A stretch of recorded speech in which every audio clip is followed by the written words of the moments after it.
Today, I will be talking about this beautiful sunny painting by French artist Berthe Morisot, who painted these two women in a boat out on the water. You might wonder who these women are. Are they friends of the artist? Casual passers-by, perhaps? To find out, I will be asking the question, who are the women in Morisot's boat? The work next to me, Summer's Day, was painted by Berthe Morisot around 1879 and depicts two women enjoying a day out on the water.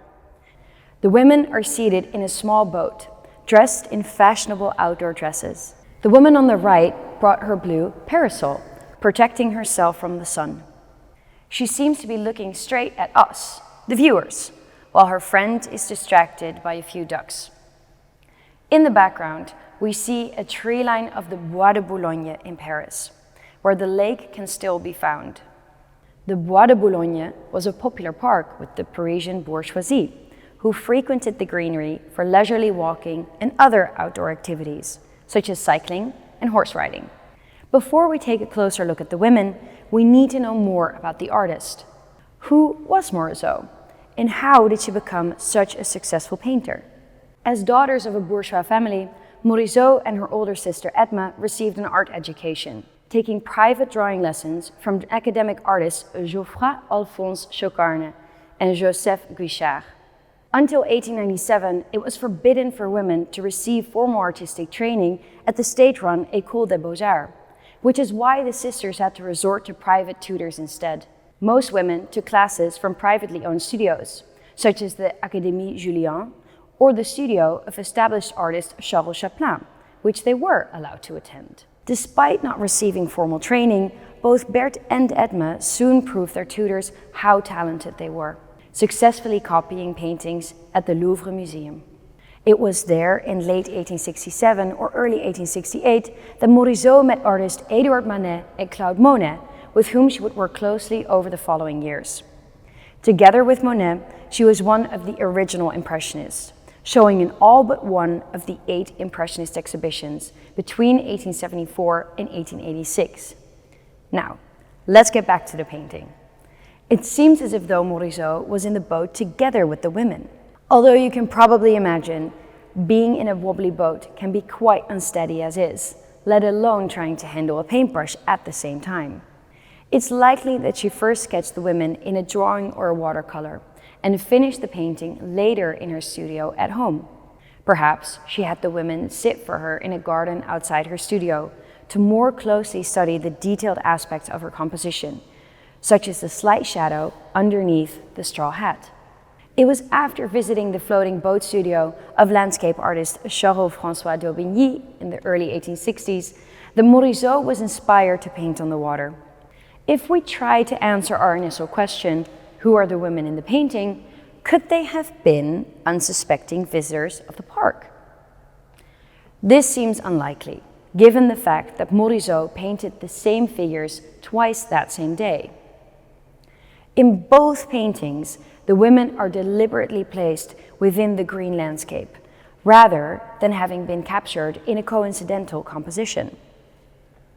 The second painting at the Bois de Boulogne, now at the National Museum in Stockholm, displays the same two women wearing identical blue and gray dresses with ribboned hats, rummaging in the greenery of the park. In both compositions, Morisot experimented with the linear aspect. In Summer's Day, for example, we can see that the railing of the boat cuts through the canvas diagonally. By contrasting this diagonal with the horizontal line of the row of trees in the background and the vertical lines of the seated women, Morisot opens up the perspective of the painting. The diagonal line emphasizes the wobbling of the boat, while the horizontal line makes us think of how far away the trees are. So, if the women weren't casual visitors to the park, who else could they be? As a woman of her social standing, Morisot had to rely mostly on family and friends to model for her, which means that these women could potentially be her sister Edma and a friend. But in this case, the women are more likely to be professional models, whom Morisot had asked to pose for her. While women artists generally relied on family and friends to model for their paintings, they were also able to use professional models who were in no sense compromising. Unfortunately, there's no documentation on who exactly these women might be. But given the fact that both paintings are very well constructed without much sentiment or affection for the figures, it is likely that the women are professional models. Another interesting aspect of the painting are Morisot's characteristic zig-zag brushstrokes, seen in the reflection of the water and the bottom of the blue dress. In many of her paintings from the mid-1870s onwards, Morisot applied the same technique, giving her canvases a certain unfinished look. In the case of Summer's Day, the zigzagging of the brushstrokes creates an image of rippling water. It also fits the Impressionist aim to capture the light. By playing with the different colors in her zigzag brushstrokes, she evokes a sense of light reflecting on the water of the pond. By using the same technique in the dresses of the women, Morisot integrates the figure within the background. Her rapid brushstrokes were seen by art critics as incredibly bold, and she was often described as being more radical than her fellow Impressionists, which gained her a lot of attention.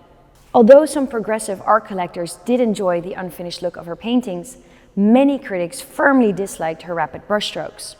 Her paintings were often described as vaporeuses, meaning misty. Even Edgar Degas, one of her fellow Impressionists, applied the term to her works.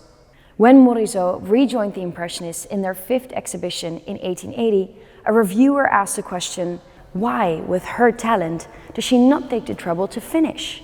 Luckily for Morisot, this was only part of the critique she received.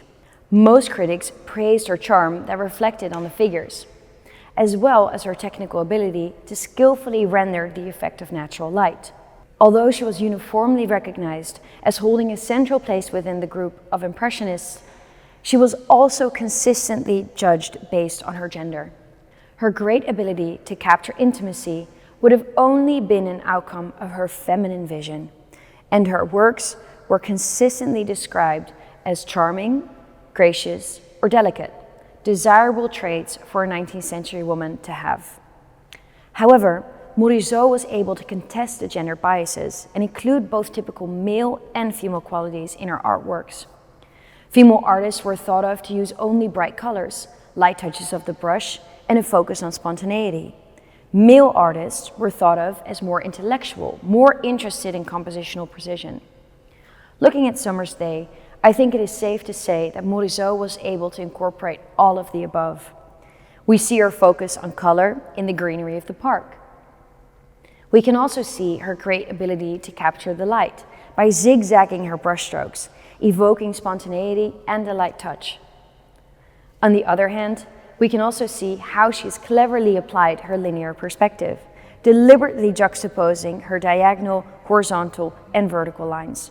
Morisot is seen today as one of the leading female artists of the 19th century, and with this painting as proof, I think rightfully so. We are very happy to have this beautiful painting in our collection, representing the important female part of the story of Impressionists. However, there's still a long way to go in recognizing the importance of women artists altogether. Along with my curatorial colleagues, I hope to extend this narrative and give Morisot and the other female pioneers the platform they deserve. If you're interested in learning more about art history, click here or here and subscribe to our YouTube channel. Thank you for watching, and we'll see you next time.